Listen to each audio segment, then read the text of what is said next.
नमस्कार जय जगन्नाथ। आजिकल बिना कारण रे शत्रु हैरान करवा हरकत करवा बिना कारण आपणकर को काम पे जाइछन फाइल अटकेवा आपन को पेमेंट पाइबार अछि न दबा ए विभिन्न प्रकार शत्रुता होउची।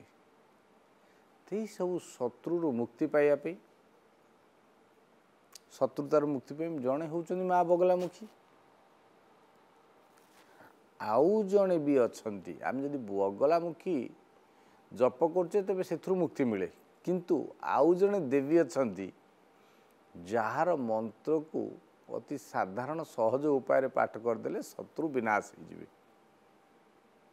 कौन सी प्रकार शत्रु शत्रुर ना नहीं कि से मंत्र को पाठ करदेले विनाश हो जिवो। से होउचंदी माँ बाराही।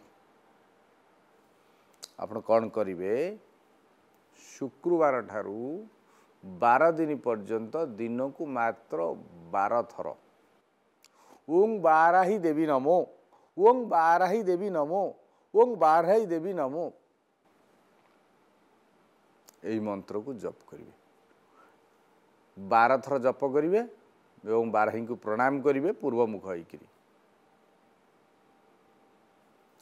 ए शत्रुतार पूरा मुक्ति पाइगले सफलता आसिले बाराही कोडी अछंती ना माँ बाराही नियाली ठारू किछि दूर माधव जो रही प्रभु जगन्नाथंकर मामू घर से माधव निकटे बाराही मंदिर रही